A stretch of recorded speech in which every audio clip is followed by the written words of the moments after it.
Andy, my dude, have you heard of the magical website builder known as Squarespace? Ugh, not another Squarespace ad. I feel like every podcast is sponsored by them. Hey, don't knock it till you try it. Yes, okay, it is overhyped, but actually it lives up to the hype. Squarespace is like a website fairy godmother. With a click of a button, your site transforms into a beautiful masterpiece. A website fairy godmother? That sounds interesting. What makes it so magical? Well, for starters, those slick templates make anyone look like a professional web designer. Pick one, customize the colors and fonts to match your brand, and voila. Plus, the drag and drop fluid engine is so easy, your grandma could build a site on Squarespace. Well, she did knit me a lovely scarf last Christmas. Maybe website design is next. Exactly. And when you're ready to sell your Nana's handmade scarves online, Squarespace has built-in e-commerce. Add a store with one click. Get flexible payment options. Then watch those sales roll in. And when she wants to teach others her steezy scarf skills, Squarespace's new courses feature is just the ticket. Nana can set up her curriculum and enrollments and payments in a snap and become the next e-knitting influencer. Oh, wow, you really sold me with the grandma angle. Sign me up for that free trial. Just go to thenextreel.com/Squarespace and transform your site into a beautiful Squarespace masterpiece. Well, thanks, Pete. Even though it's overhyped, Squarespace actually sounds perfect for Nana's site's needs. Appreciate the warning on the ads, though. I'll brace myself next time I listen to a podcast. Anytime. Let me know if you need any help getting that site up and running.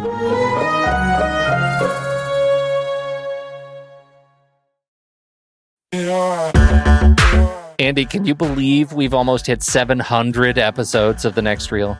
I know, it's crazy. And with all the other episodes in our family of podcasts, we are well over 1,200 episodes of movie conversation. It's really pretty amazing that we've gotten to have these in-depth movie chats every week for over a decade now. And we couldn't have done it without our loyal community of film fans. Their support over the years has meant so much. For sure. That reminds me, we should give the merch store a shout out. Buying shirts from thenextreel.com/merch is a great way listeners can continue to support the show. Plus, they get to sport our great designs. Absolutely. I think sometimes folks forget we have a variety of shirts, mugs, phone cases, and more available. In fact, a great place to start is with a shirt sporting the Next Reel's logo. We also have that classic Fast Times Spicoli Surf School tee, or the weirdly popular Rusty's European Tour shirt. The one from National Lampoon's European Vacation. Why is that so popular? Search me, but we have sold a ridiculous number of those. I guess there are a lot of Rustys taking trips to Europe? We're always adding new designs based on movies we've covered, like our brand new design for a streetcar named Desire, featuring a streetcar named Desire. So if you want to rep your love of TNR and films, head to thenextreel.com/merch. Every purchase helps us continue to have these weekly in-depth conversations. So visit thenextreel.com/merch today. And as always, thanks for listening and being a part of the Next Reel community. We've got lots more great movie chats coming your way.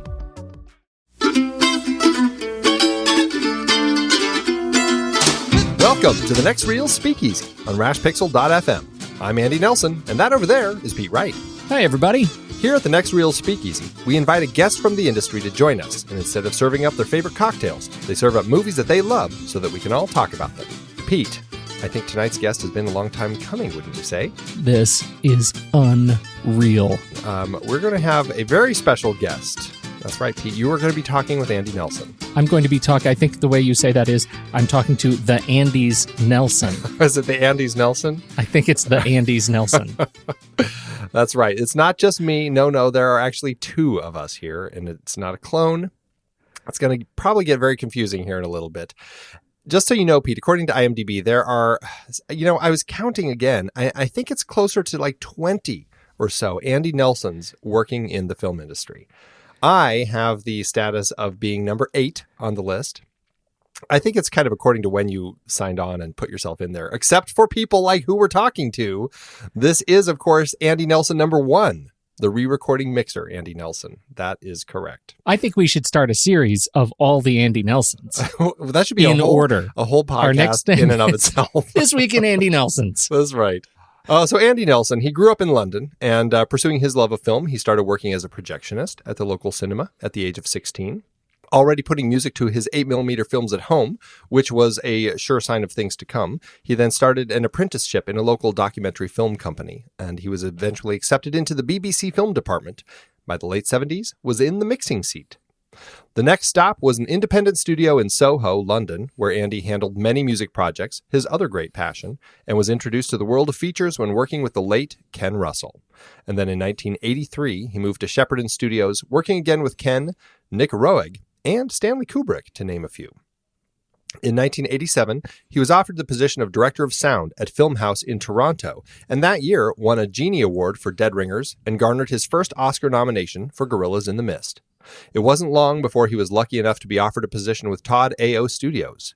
Working in Stage A, the legendary sound room in Hollywood, allowed him the opportunity to mix for Steven Spielberg, Brian De Palma, Adrian Lyne, Warren Beatty, Alan Parker, and many, many more. In 1999, Andy moved across town to Fox Studios, where he's worked as a sound mixer for 20 years and also serves as Senior Vice President, Sound Operations. He has 21 Oscar nominations and 2 wins for Les Mis and Saving Private Ryan, 15 BAFTA nominations and 5 wins, and 21 Cinema Audio Society nominations with 3 wins, La La Land, Les Mis, and Saving Private Ryan. In 2014, he also received a Career Achievement Award from the CAS for all of the amazing work he's done throughout his career.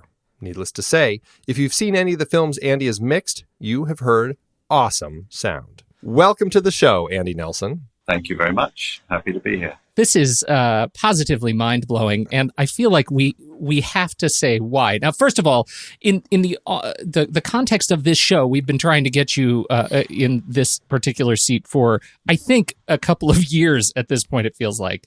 And so it's a long time coming there. But you have to know, Andy, we started cheering for you together in college in 1995. Lord. I know, right? We have been talking about you behind your back for 25 years, and Andy before that. I don't know what you do with that kind of information, but I feel like you need to know it. It's daunting, to be honest. Well, it's just very funny because you have been the endless supply of jokes for me when I'm watching the Oscars with friends or family or whoever it is. And I remember very distinctly the very first time watching the Oscars in high school when you were nominated for Gorillas in the Mist. And I was like, that's Andy Nelson. What? And I called my friend to tell him, and his mom answered, and she's like, oh, well, congratulations, Mr. Nelson. Oh, my. It's like ever since then, it's just been this endless supply of jokes. So That's so funny. Wow. Well, I was a deer in the headlights of Gorillas in the Mist, as you can imagine. I was. I can tell you a very quick story about that, if you like. Absolutely. I was mixing actually in Toronto. I'd moved from London to Toronto to a studio there, and I'd finished the first film I'd done there, which was Dead Ringers for David Cronenberg. great movie. And it got released, and it picked up a Genie nomination, which is the Canadian, Academy equivalent for their film awards. And I was very excited by this, of course. And a couple of days later, the phone rang, and it was Stuart Baird, who was a picture editor in England, who had cut Gorillas in the Mist. And I picked up the phone, and he said, "Andy, congratulations." And as he's saying it, I'm thinking, how does he know about the Genie Awards? Because it was new to me, because I'd never heard of them when I was in England. And he said, "Yes, it's myself, and it's Maurice Jarre." And then suddenly I realized he was talking about Gorillas in the Mist, and I had no concept of an Academy Award nomination in those days, no concept whatsoever. So I was flying high, because that was 2 in a week, one for the Canadian and one for the American. And so that was, and then going down to the show itself, I was living in Toronto, and my wife and I flew down in March, it was then, I think, and it was snowy in Canada, and a beautiful blue sky here in Los Angeles. And we were just like kids. We didn't know, we checked into the Sunset Marquee. The studio put us up at the Sunset Marquee. We went out. We only had time to quickly change and go out and grab a little bit of lunch. We went and sat by the pool, and at the next table on one side of me was Bruce Springsteen, and on the other side was Gene Hackman. Oh my gosh. And I said to my wife, "Well, I guess we've arrived." And what a ride it's been for you. I mean, it's been you've been keeping yourself quite busy over there ever since you did arrive, and certainly making a lot of people happy and a lot of ears happy. I didn't necessarily have sound as a skill that thought I was going to make a career of. When I started back I left school when I was 16 and went to work in the cinema as a projectionist. And the first film I learned to thread was Midnight Cowboy, 1969. Wow. And the rival theater down the street was showing Easy Rider. So it was a great year. That was Butch Cassidy and the Sundance Kid. There were some great movies that year. Anyway, but I didn't know I'd started when I was 14 making Super 8 movies at school. And I couldn't wait to leave school. I was done at 16. I was in the music room or I was on the stage learning about lighting. The last thing I was doing was sitting in lessons. I was ready to move on. And so I went to work as a projectionist. Had no concept of how movies were made, really, other than what I'd shot on my little 8mm camera. So as they were teaching me to thread the film and to get the arcs set up correctly on the projectors, I just watched these movies unfold and adored it, but I didn't know what I wanted to do. So sort of jumping forward to all the in-between pieces where I went to work in a documentary company and joined the BBC in London. And that's where I kind of got more into sound work. But it was really by default because I picked up a recorder that in this little company that people didn't know how to operate. And they said, can you learn how to switch this thing on and plug a microphone in? And I said, yeah, I'll have a go. So it was literally this kind of weird thing where I just sort of, I could do that. And then I played around with a music library, a Keith Prowse music library, which I loved putting all the different tracks of me. I loved listening to all the different pieces of music and imagining what images I would conjure up by hearing that music, which of course is, the opposite of being shown some images and then having to come up with a piece of music to go with it. So I sort of fell in love with that side of sound, if you like. It was not the traditional route of somebody who necessarily was into fantastic sounds. It was more what sound brought to a movie on an emotional level that interested me, because I think what drew me to the cinema as a young kid and wanted to work in the cinema was the sort of emotional escape that it gave me. I could leave my little street in the west side of London and go and suddenly watch a movie that was flying over the Alps, or watch James Bond shaking his martini and just sort of fall in love with the notion of all these different amazing places in the world to go and see. And so I think I was drawn into it on a very emotional level, and sound just sort of came out of that, if that makes sense. Do you remember when you realized that this wasn't just a gig that you fell into, but it was a gig that was a career? Well, I think I began to really understand it and take it seriously when I started mixing at the BBC and was working on some of the dramas and some of the documentaries and some of the TV shows where I actually started to really connect with the different directors and the different editors that would come through the studio that I was working out of. I was really an assistant, but the mixer I was working with was a wonderful guy who taught me an awful lot, but he also was an antique dealer on the side. So he would take every opportunity to go off and sell some clocks and watches and leave me to mix the TV show, which of course I was delighted. And by the way, the clients were also delighted because they knew I was interested in doing it and didn't want to go and sell clocks and watches. So in a way, I had a great sort of baptism of, or an awakening, if you like, at that point where I felt, okay, yeah, I like this. This is cool. This is fun.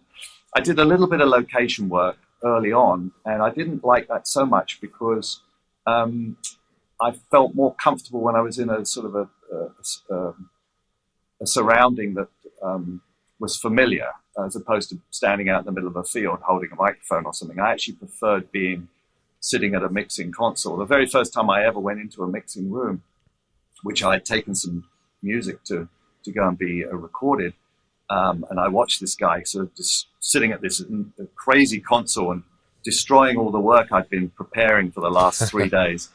And I remember looking at him thinking, boy, if I ever do that job, I'll be a lot nicer to people than he is to me right now. But I enjoyed that environment. So when I got to do that at the BBC, I think that's when I started to really sort of embrace that and look forward to it. And then I went to an independent studio in London, and that's really where I got my big break, because that's where I met Ken Russell. And Ken Russell was the first person who I was doing a very small TV documentary with, and he said, I have a feature and I'd like you to do it. And of course I was blown away by that. And he really transported me to Shepperton Studios, which was one of the big studios in England. Pinewood, Shepperton, Elstree were the big three studios in those days. And that's where I really kicked off into full speed, if you like. It's crazy how many movies you pack in any given year. I mean, it's really quite a feat. And I know it's not like you don't have to deal with going to set or all of that sort of stuff. Like, you have a very specific part of the post-production process. Let's talk a little bit just about what that involves. Like, when do you come on to a film? How long do you end up working on a film? And what really are you doing? What does a re-recording mixer actually do? As far as coming on to a film, I'm normally working on a film, average, I would say, anything between 5, 6, 7, 8 weeks, something in that range, depending on the type of picture, obviously. Some of them are quite short and fast, and others are extensive and take a little bit longer. So I think the longest I've ever done is about 3 months, probably, because generally there just isn't the time, quite honestly. I mean, nowadays, we know the release date of the film pretty much as soon as I know whether I'm going to work on it or not. And you kind of figure out where you're going to fit into that, because we're the last creative process in filmmaking.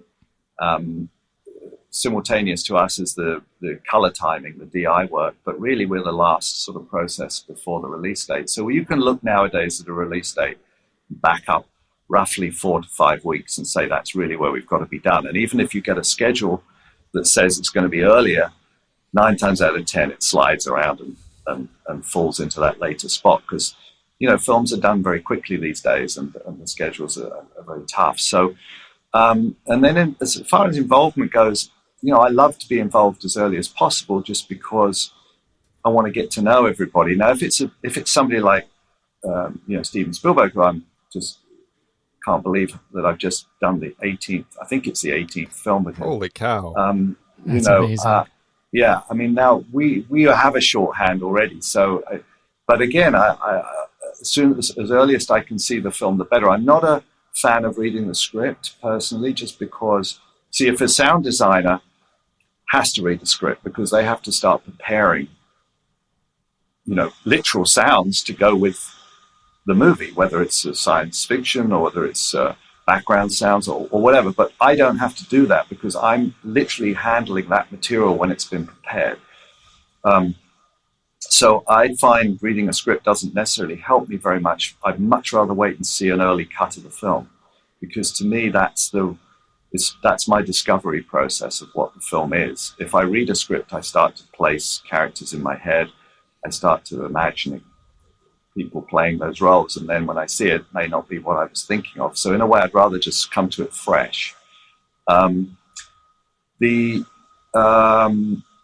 difference between what I do and what the sound editors do is the sound editor's designer comes on earlier than I do on the process.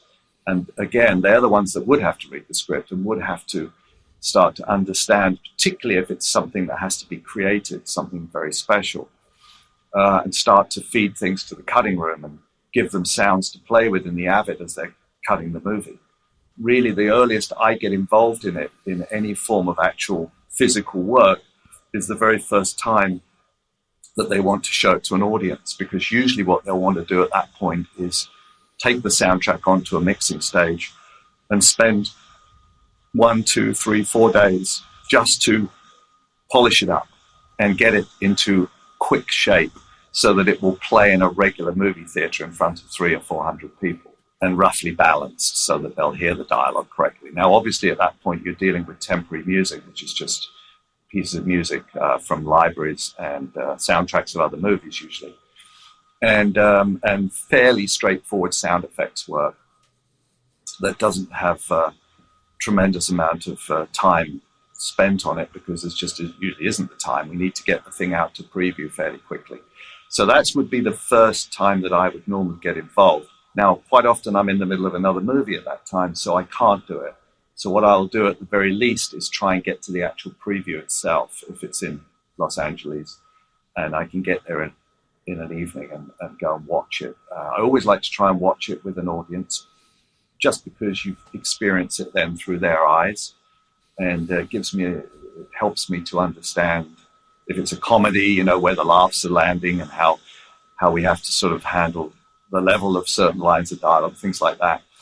But just to absorb the feel of the movie, really, and to see how it's playing. And then when it comes onto my stage, that's the first thing I do is I go through all the dialogue work. I usually spend a couple of weeks, and I'll go through every line of dialogue and just make sure that everything's clean and clear and you can understand it, and match in any replacement lines that we've had to record. And then my next role then is to sit and balance the music and the dialogue, because at that point, a second mixer comes to join me, and they're the ones handling all the sound effects. I only handle the music and the dialogue. And so we work as a team of two. And for many years, I had a regular partner, but nowadays it's more a la carte. The director will have a designer that they like to work with, and then the designer will come and work with me, and we'll mix the movie together.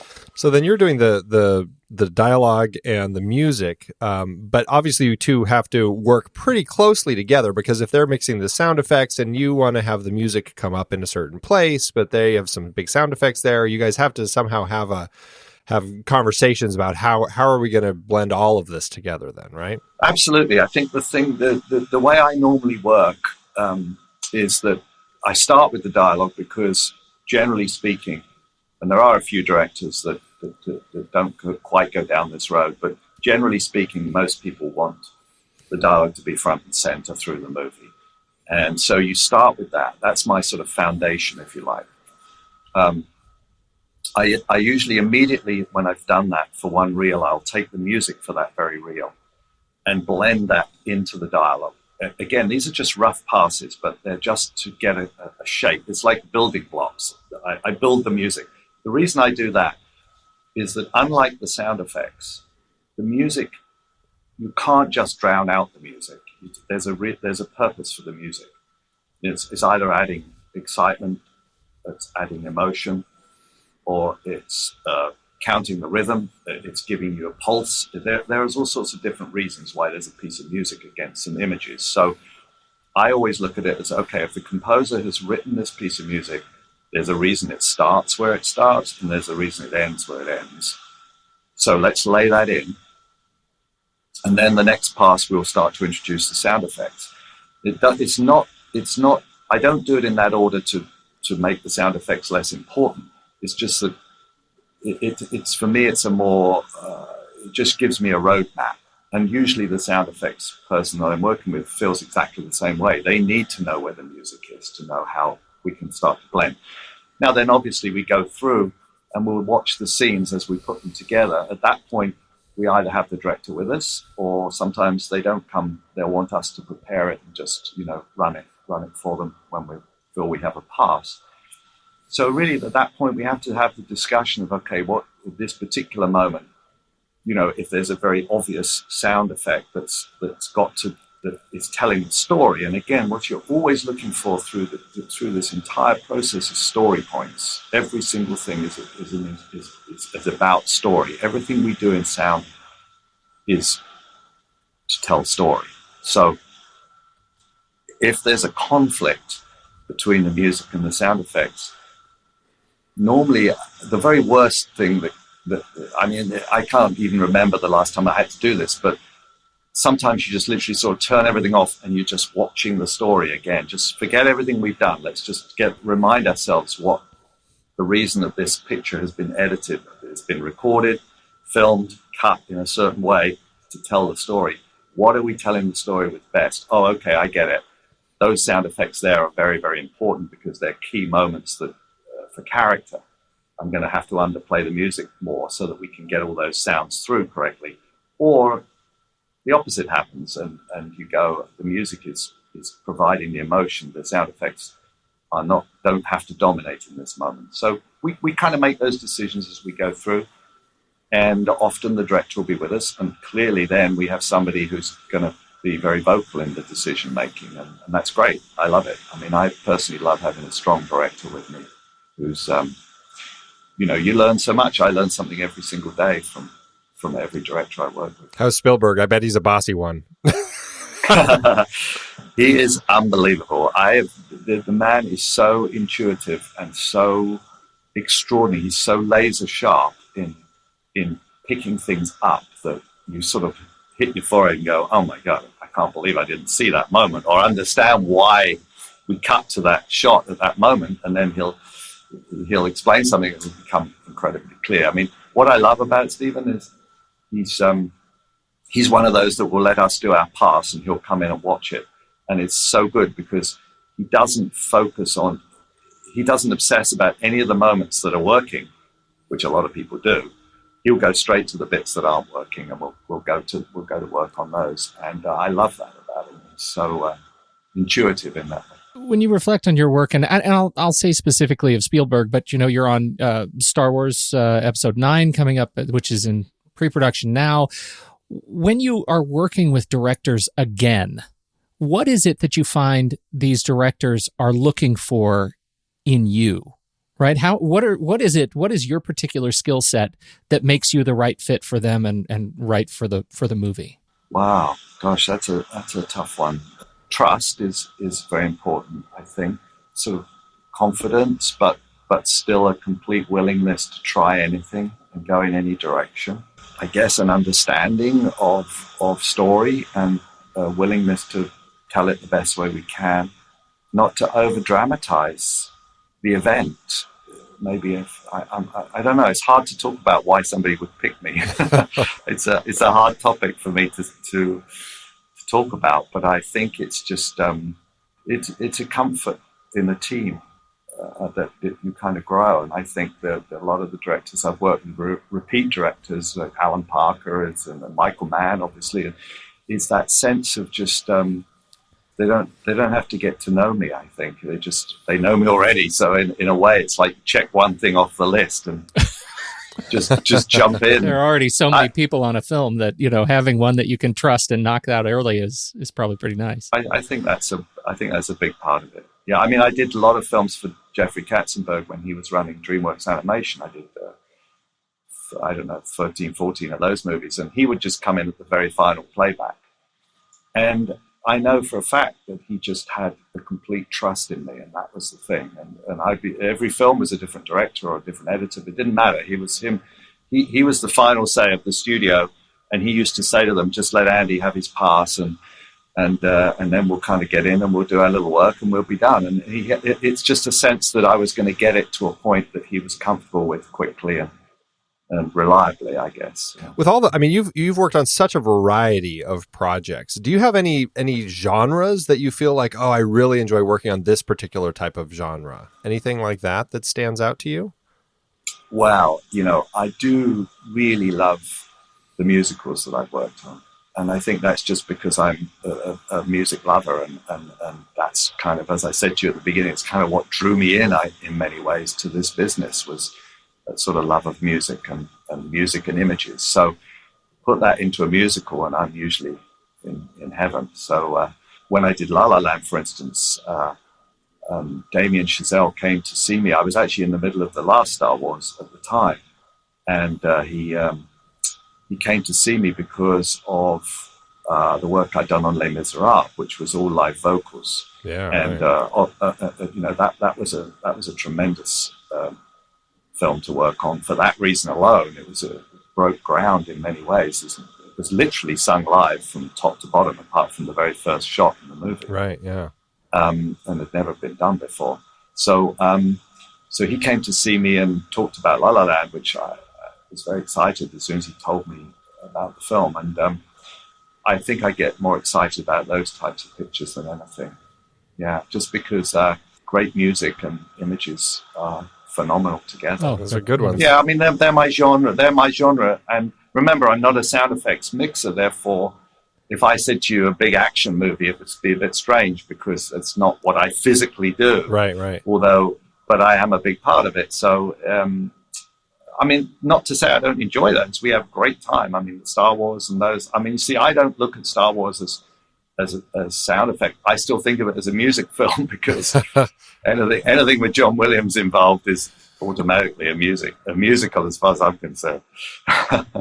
Do you find these, the sort of genre differences? Do you find them more challenging? One more challenging than the other? I'm thinking specifically about two. Ready Player One, obviously, you're wrapped or wrapping as we record this, and that is going to be a big effects movie. Sure. And then you have movies like Heat, right? That have and Michael Mann stylistically does things with sound and vocals and natural sound, and that I have to imagine are enormously challenging for you. Yes.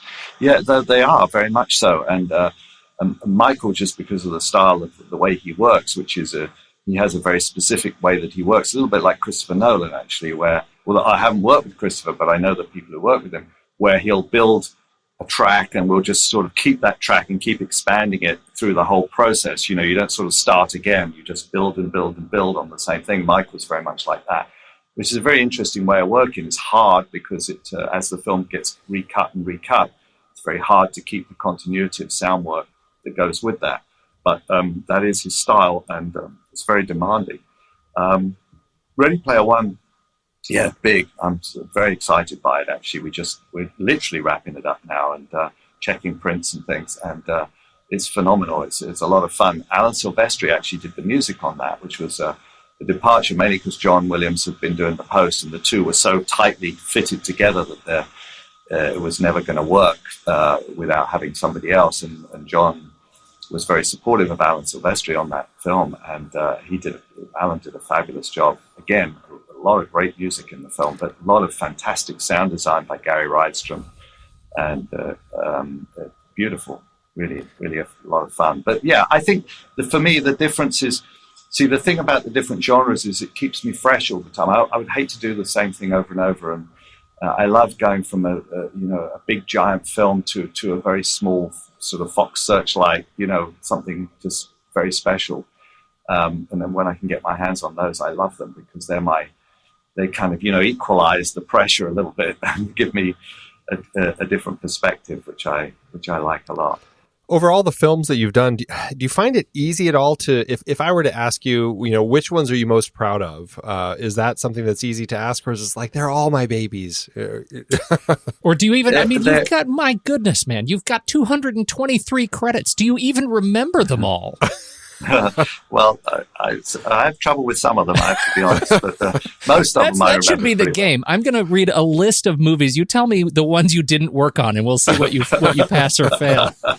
Oh gosh, can I have a drink for everyone I miss? There you go, the new drinking game. Here's the thing: when somebody says to me, "What's your favorite type of music?" I have no answer because it's mood dependent for me. I can listen to jazz, I can listen to a lot of classical, and some really great rock. I have no choice that's one choice.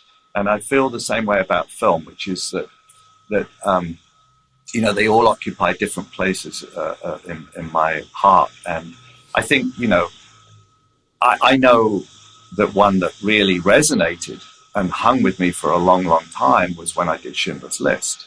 Now, clearly the subject matter was very intense, but just the process and the love that went into what Stephen did with that film, and the fact that he shot it in black and white. And I remember we were on film in those days, and it was long, but it took us a long time to do. But every single day was an extraordinary experience going down that road, and watching it when it was all completed was very powerful. And so, I'm not going to say that's a favorite, but it's very, very memorable in the sense of I don't really have favorites, but they all occupy different places and different times. They remind me of different parts of my life as well. That's the weird thing. I can remember when I was doing Jacob's Ladder with Adrian Lyne, and my second child was born, and I remember having to go back to the mixing stage because we were in the middle of these intense scenes, and I sort of mark my calendar by films or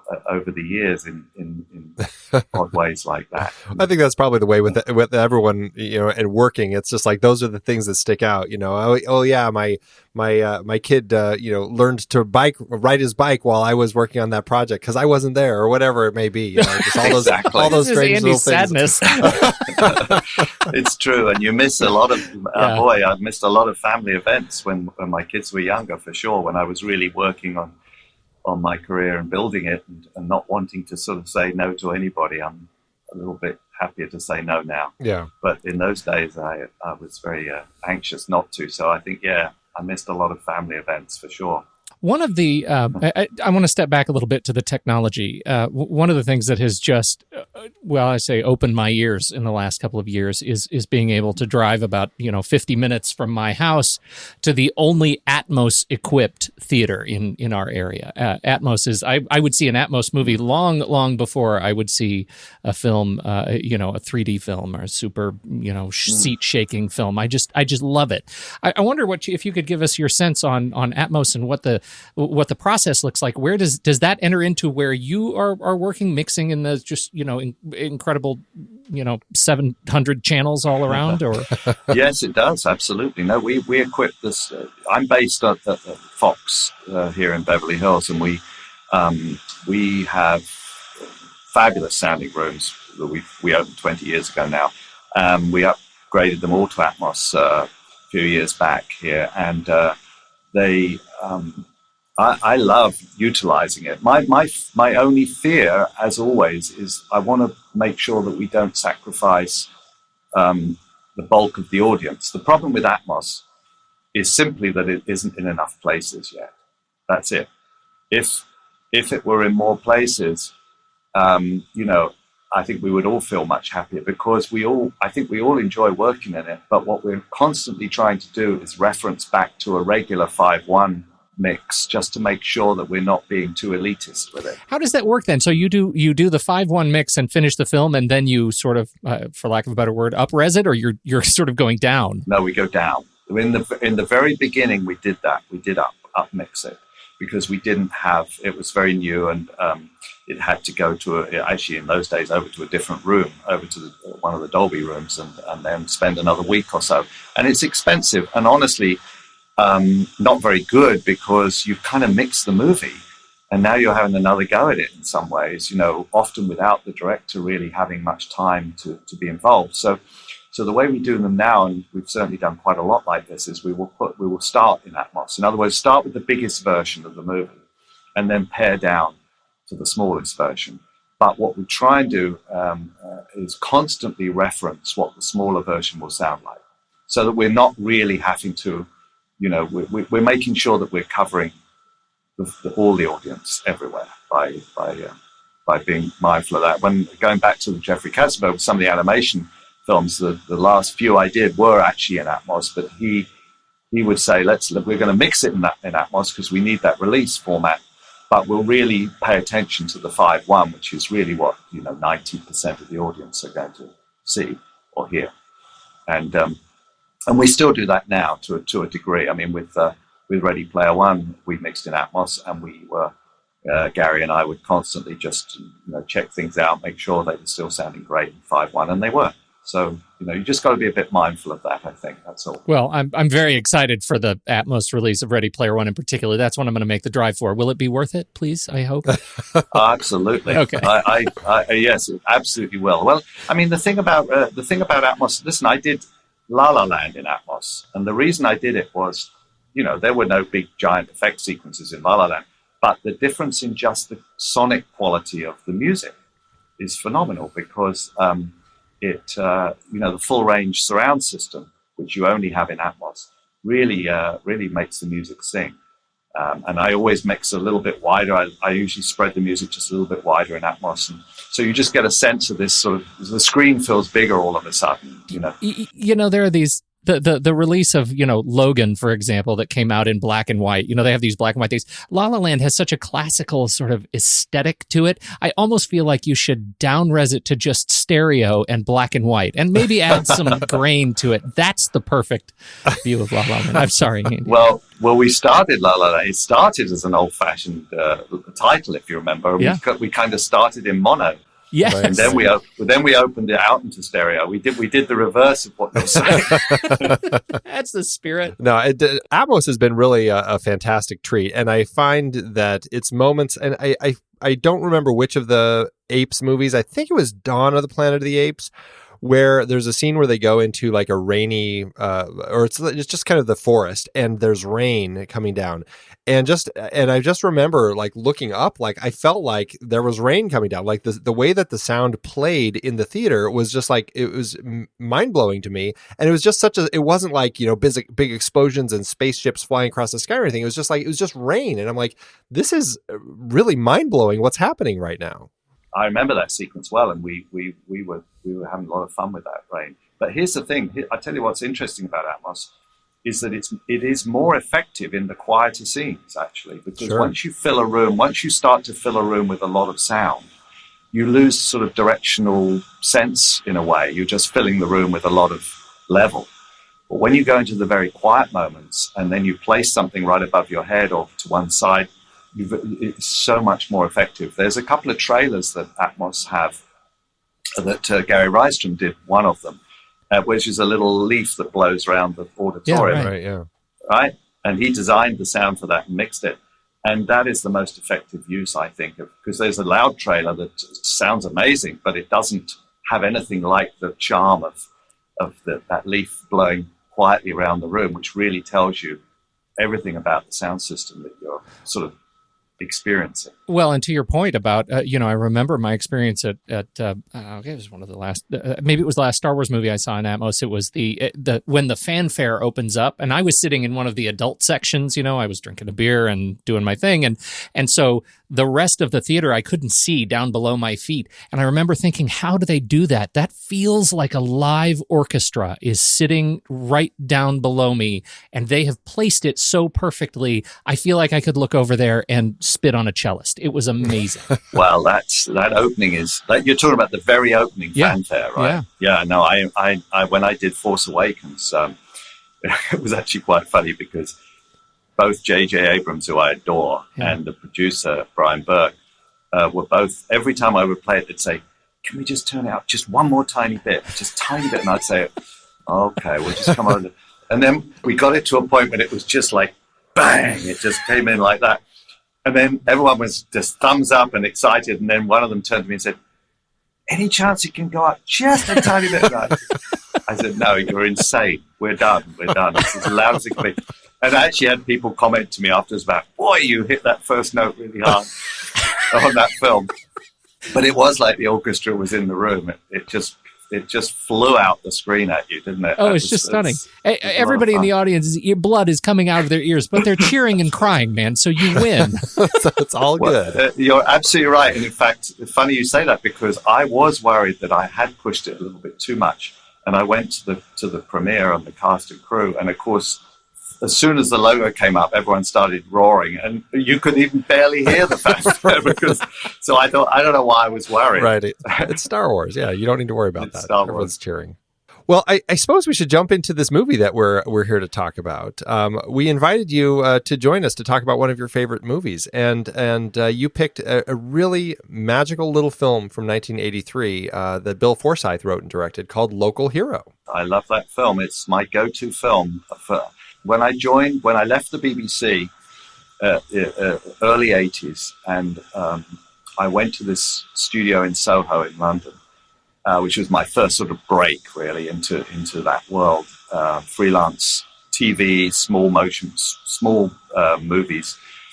They had just finished a tiny film called Gregory's Girl at that studio, and the guy that ran the studio who hired me was very proud of this film, and I saw it and I loved it. And so I remember walking into the studio thinking, I'm going to work in the same studio that did Gregory's Girl. It was like a real buzz for me at the time.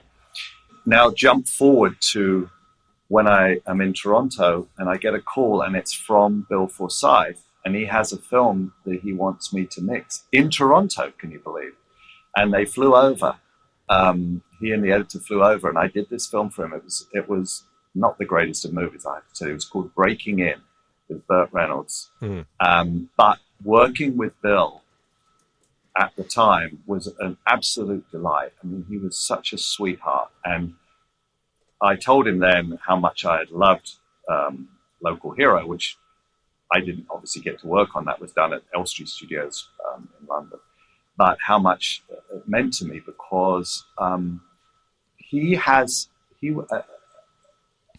a way of capturing the most beautiful, subtle humor moments and emotional moments, which I think that film encapsulated. And for me, Local Hero has always been the film. As soon as I hear the first couple of guitar notes from Mark Knopfler, it takes me right to that little village in Scotland. I can't think of a film that has such an extraordinary sense of place as that film. It just, for some reason, it's always been my go-to film. And if anyone ever says to me, what's your favorite film, what's your favorite, I always say Local Hero. And they always look strange and say, well, we imagine you'd pick some giant sound movie or something. So no, because that's not where my heart is. My heart was in the romance and the chemistry that this film had. The end of that movie, to me, is the most heart-wrenching ending. When you cut to him walking out onto his deck, having come back to Dallas, and he stands out and the night sky's there, and he's back in his apartment, and then he hears, you hear the phone ringing, and you cut to that phone box back in that little village. It just makes me, it just breaks my heart every time I see it. It's such a powerful, simple piece of storytelling that Bill just made a beautiful movie, and to me, it's I love it. Well, and it's an interesting film because I had never seen it before, and you said you wanted to watch this, and this was like probably 2 years ago when we first started talking. And so I watched it, and I was like, well, that's an interesting little movie. That is not what I would expect coming from him. Not at all. Where's the sound? No, but then I watched it again just recently, and I felt like it clicked for me. Like this time, I'm like, I found so much humor in such subtle little things, just like, the fact that they cook the rabbit, the strange little punk girl in town who's just like, oh, he's different. Like when she's kind of falling for Peter Capaldi, you have these the psychiatrist, right? The psychiatrist, the crazy psychiatrist, when he's out on the window and he's like putting stuff up on the glass there. It's like, who is this crazy man? You got the crazy the seamen who are debating the qualities of the Rolls Royces versus the Maseratis. Like, it's just all these little moments that I felt like captured this sense of not necessarily just place. I definitely feel like he captures a sense of place throughout the film, but also just it felt like here was this storyteller who is capturing the details of life in a way that really kind of struck a chord, and I found it very touching in just all of those little moments that were scattered all through the film. The first time I watched it, I didn't get that. I really struggled whether or not he was trying to be funny. I didn't get a lot of the moments of comedy. I thought, maybe that was a mistake and it just didn't go over very well. Second time I watched it is just amazing. I mean, you're right. When you see the sort of punctuation, the coda at the end of the film of him alone in his kitchen on his deck, that is, and maybe it's because I'm suddenly a man of a certain age, that it is so resonant to me, that feeling of loss, absolute loss. And I think that's the thing. And maybe it resonates with me over the years more and more because I'm basically, born and bred in London, and I live in Los Angeles, and this is my home. This is where my family is now. I mean, I have no reason to go back to England, although I adore England and I'm very happy whenever I go back. I can't imagine going back to live there. But a film like that, it tears at me because it's really, that's where the roots are, in not Scotland specifically, although my wife is Scottish, but just that sense of identity and community and belonging to something. And that's where I feel that the end of the movie was so poignant, because he'd experienced that sense of a community and a family, and now he'd gone back to his life, which on the surface looks like the heck of a life with the Porsche, but actually it was completely empty and shallow. And I think it just catches me every time. And the little bits of humor. I know if you remember the two older guys at the Cayley, the dance, but when they're having a little conversation about the money, and one of them says about how much do you think it is, and the other one says a certain number, and then very slowly they start to jig to the music. That's Bill Forsyth, because that was genius. Because that just you sense that they're trying to be just very cool about this whole thing, but actually they're incredibly excited inside. And I don't know. And then there's a shot where I think the vicar's standing outside the church, and you see they've had a meeting in the church, and you see a whole stream of people in the background, way out in the distance, running across the field. Bill Forsyth. It's not laugh out loud humor. It's never laugh out loud with him. It's very, very internal. Well, it's got a funny sensibility to it, because the whole film, right? I mean, the narrative premise is that, this big oil company is coming in, and they're going to essentially buy the island and turn it into a refinery, and they want to get the occupants of this little village out of there, and they're going to pay them off. And what you think is that this is a natural resources movie, and in a sense it sort of is. But the fact that the inhabitants of this island will take the money and leave, I think it's sort of the root of the humor of this thing. Like, he sets it up in such a way that it's actually a brilliant kind of economic joke that everybody's doing this negotiation, and in fact, they're all in favor of it. Of course. They're Scottish. They want to have some money. They're loving the idea of it. But underneath it all is this sort of gentleness. I tell you, talk about sound though. See again, it's like we were talking about Atmos working in very quiet moments. To me, that's when everything stops in that film and there's silence, and you just hear one loon in the background, or just a very gentle wash of the ocean, or this startling sound of that motorbike suddenly tearing through the shot, Yes. which is very Scottish, by the way, and very Irish as well, or a low-flying jet that almost takes your head off from one of the local Air Force bases. I mean, that is exactly what it's like in those places. And so I think, even though it was not a sound movie, it's just there's every bit of sound movie as anything for me, because those singular sounds take me somewhere that is story and emotion, which is exactly what I love about this business. Well, and that's, speaking back to the end of the film, the phone ringing and everything. But then I think there's also, he's kind of out looking out over his home where he is. And but that sound is kind of what brings him back, and it's like, and the sky outside, it's like, it's not the same sky. And even though you had these amazing vistas of the Northern Lights, you also had these jets flying by, detonating bombs over on the other side of the hill for some crazy thing. It was like there was such this yin yang experience that he had while he was in this little village.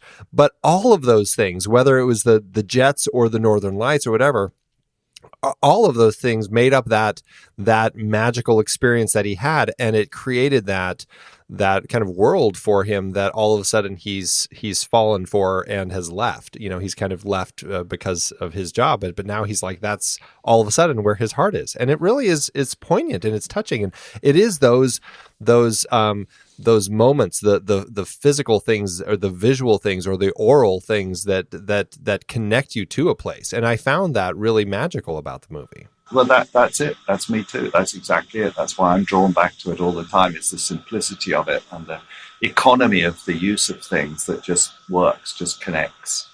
And I just think it's a very simple but beautiful film. And I knew you guys would find it odd. I knew it, but I thought, what the heck, throw it in there and see what you think.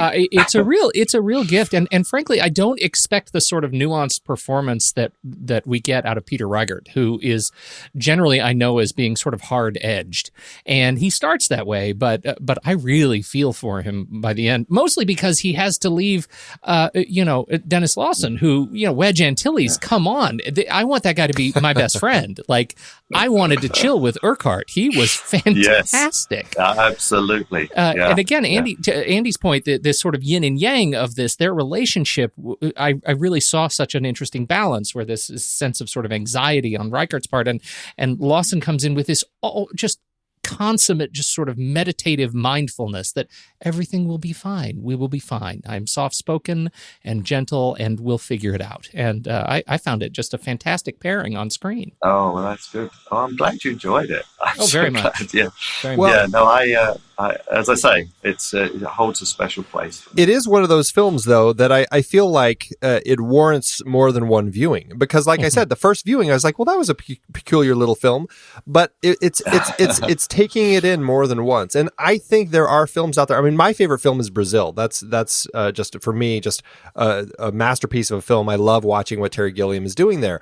But and I understand some people watch it and they'll watch it once and go, wow, that was a crazy little thing. And they don't really fully get it. And I do think that there are movies out there that, sometimes it takes multiple viewings to really start kind of clicking and understanding, oh, okay, there's a lot more going on here than I absorbed in that first viewing.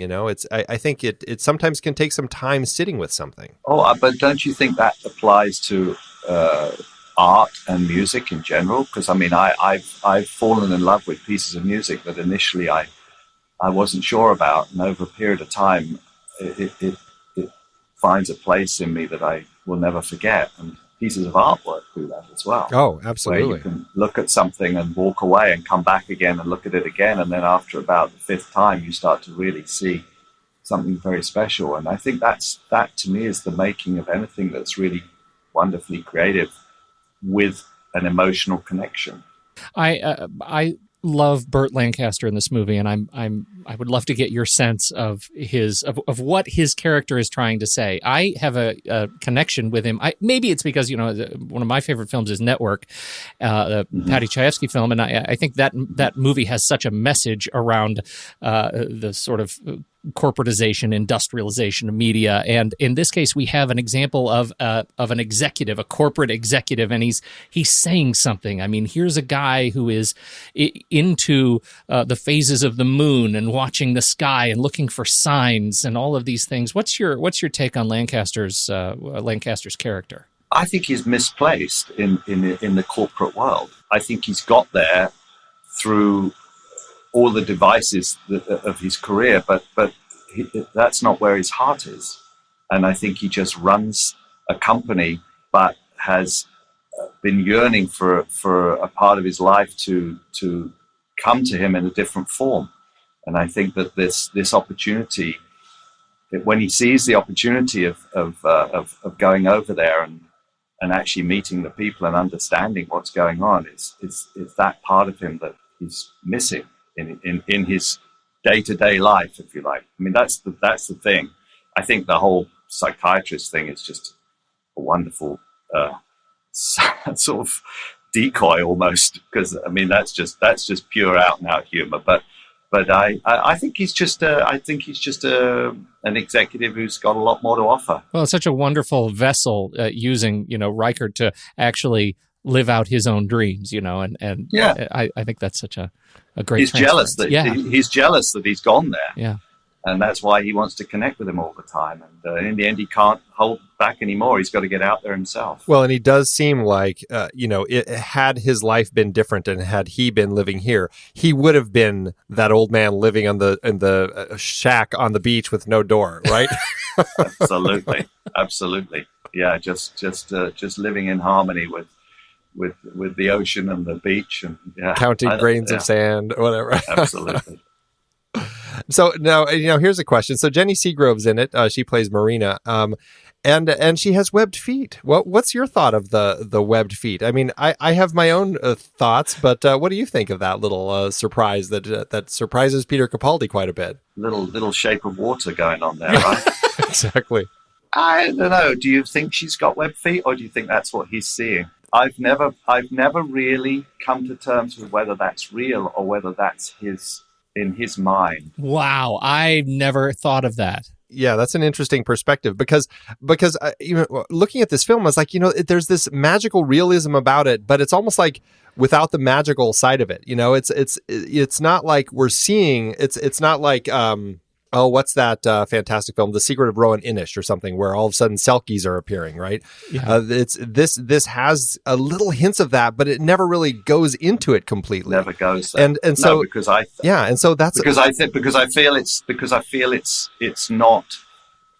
it's not necessarily real. I think it's just a longing or a sense of imagination. I don't necessarily think those moments are real. I think they're perceived. Well, and that's moments. a really interesting perspective, and I'm glad that you said that, because I was like, it's like the one moment that all of a sudden we're like, we're hinting at something else that might be going on here, but she never really goes full Selkie or mermaid or anything, goes. and so no, not at all. So that's actually a really interesting perspective, and I'm going to have to think about that a lot more now. So. I wish we could call up Bill Forsyth and ask him. Right, what were you thinking? Right, yeah. Very interesting moment, but I love her in it. I love the really quirky and quick relationship that she and Oldsen have in the film. Just kind of the love on the beach that they have, and just the way that their relationship shapes and ends and everything. It was really kind of a touching little kind of a thing that they have going on here. I enjoyed that. And also I love the relationship with the I can't remember the character's name who runs the bar, the Dennis Lawson character. Urquhart, yeah. yes, him and his wife as well, and just the sort of they're always at it, the pair of them, as much as but it's completely okay, and yet and again our character's not really. It's so different from his life back in Texas that it just seems out of place and yet completely normal and ordinary, and that's why he falls in love with her, of course, and their relationship he's envious of and wishes he could swap. And it's very sweet. Well, even the way that particular relationship ends when Urquhart's like, oh, she's upstairs, why don't you go say goodbye to her? She's like, no, that's okay. Just the way that closes. I'm like, that was actually really, it ended in a way I wasn't expecting, but it made it all the more touching because of it. Yeah, no, the whole helicopter ride out is so special. Yeah, with that music swelling. Yeah, good really, stuff. It's fantastic. I went to see Mark Knopfler play in the mid 80s, just after that movie had come out, and I actually went to see Dire Straits at Wembley Stadium. And at the end of the show, he actually sat down on the front of the stage. The lights came on, and the roadies started clearing up all the stage. And he sat and played that theme on his own, just with his feet dangling off the stage. It was so incredible. I can only imagine just how magical that would be, I can still see it now, yeah.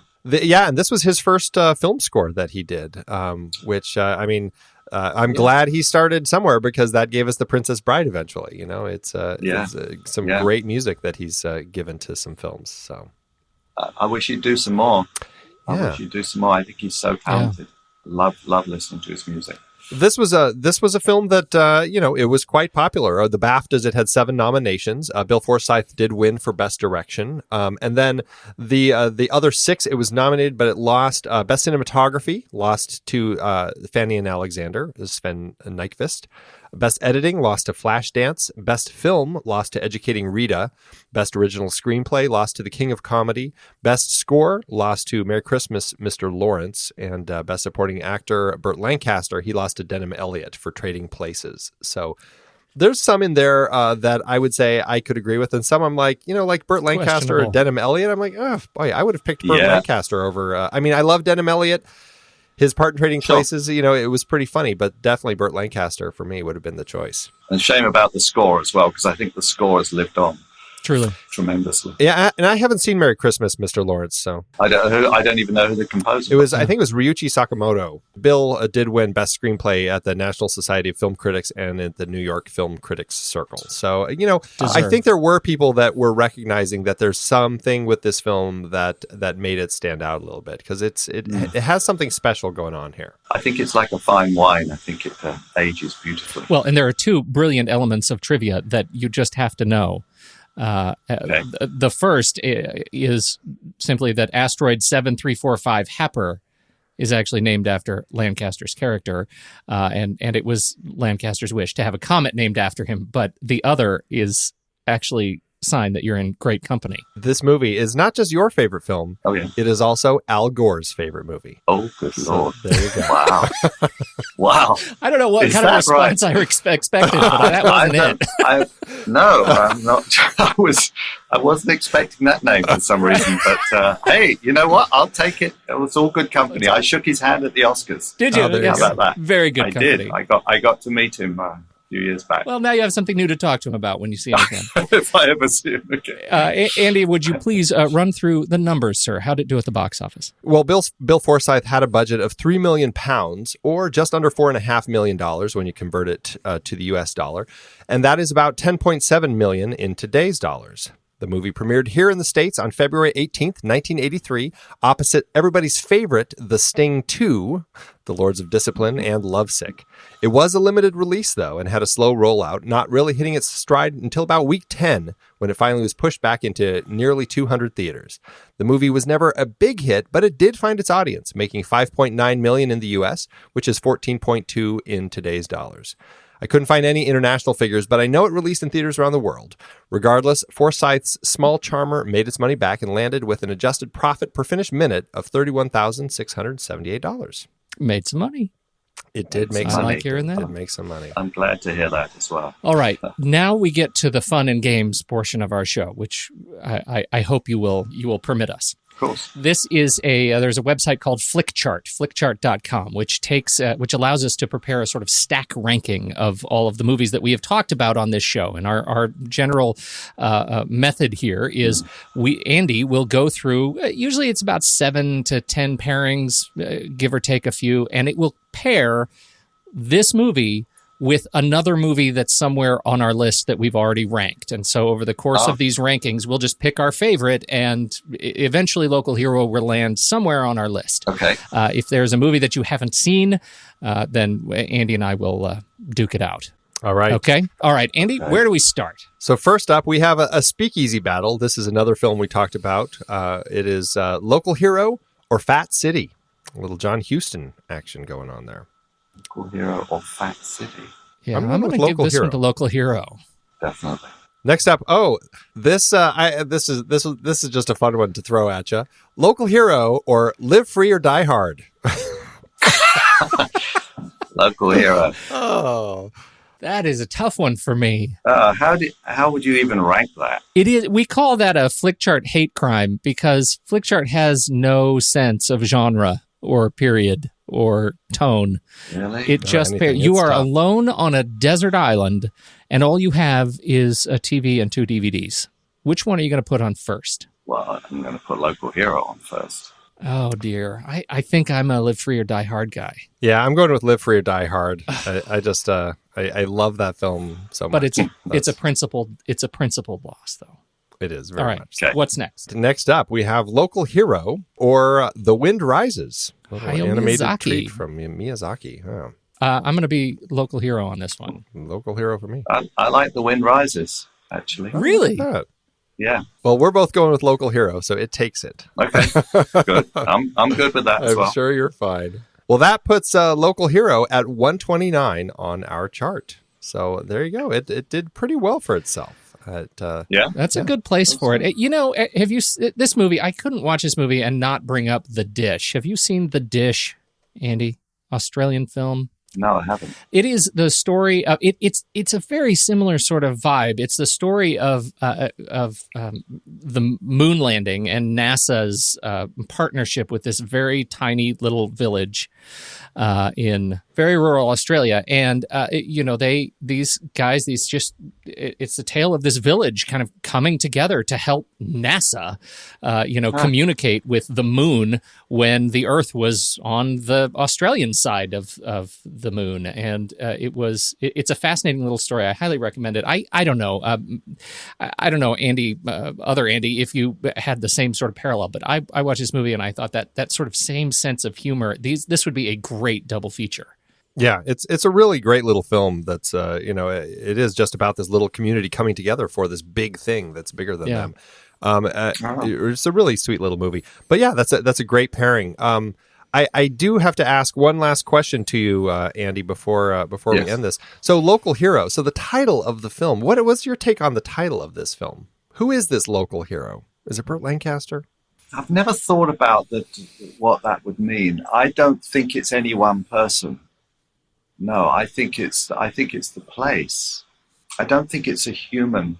That's interesting. That's a very interesting take on it. And I can see that. I don't think it's any one person, no, because it's not about that. The whole point of the film is the sort of community. I think it's more the place, if that makes sense. It's really a fascinating thing. I almost, I was thinking about that question going into the second watch this morning, and it almost feels like, to me, Local Hero hit when he went home, and the local hero part was not him on the island. It was him going home. And I guess I was filled, as much as I was filled with that sort of heartbreak and dread for him, I was also filled with maybe it's contagious. Maybe he will go home and live the kind of life and bring that kind of thing back to his life. That's the only way I could end the movie and not be really despondent. Yeah, no, I agree with you. I always imagined he just goes back to the village. Sell the Porsche.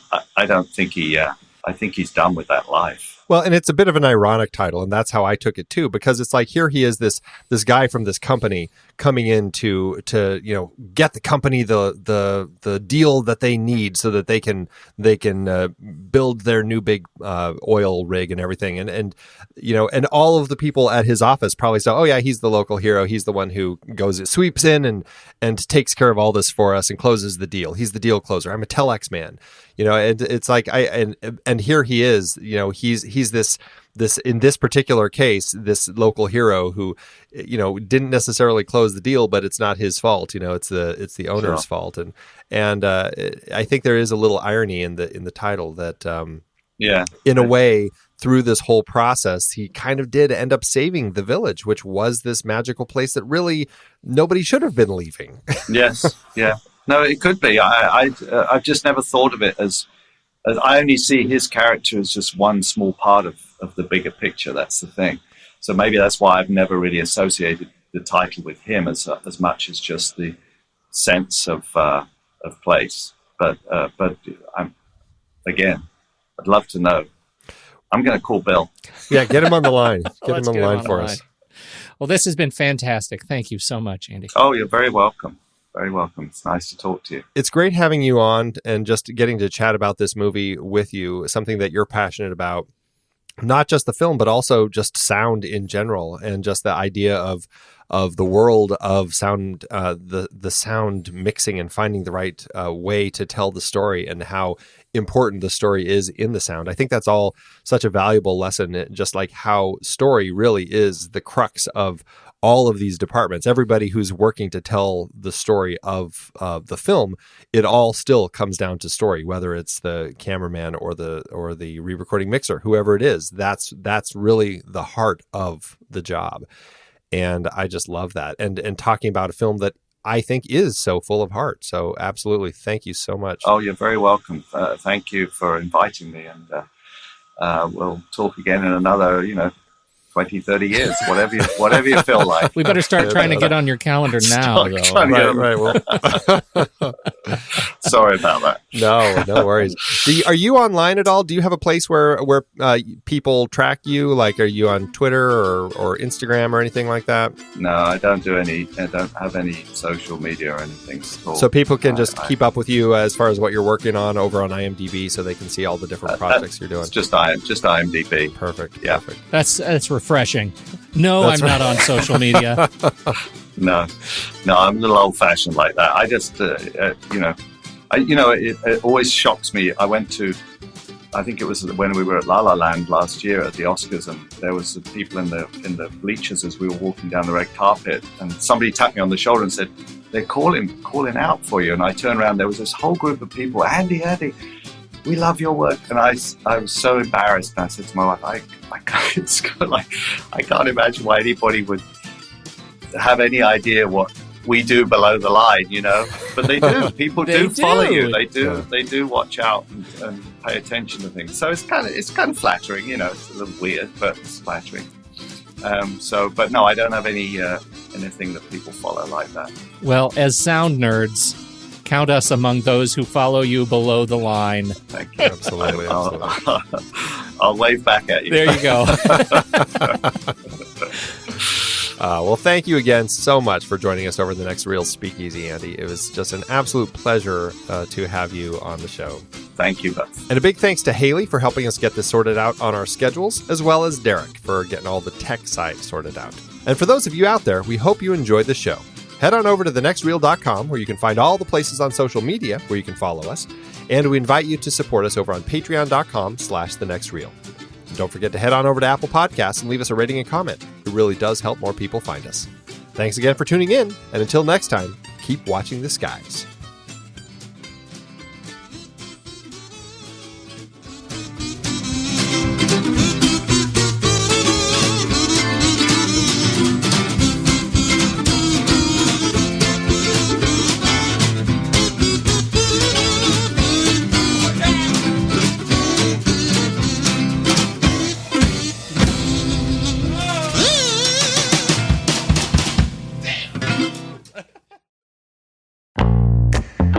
I love having these wonderful chats on movies we like with all these industry guests talking about some of their favorite movies. So many great conversations on that show about so many great movies. We have so much fun having these conversations, but producing the show week after week does require a lot of work behind the scenes.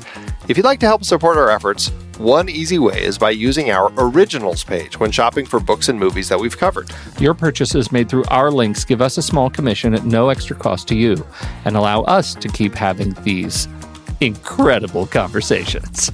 The Originals page at thenextreel.com/originals links to the source material for all the adapted film discussions on the Next Reel's family of podcasts. Purchasing through our links supports the show. It's your one-stop shop for Amazon and Apple links where you can buy your copy of the original source material.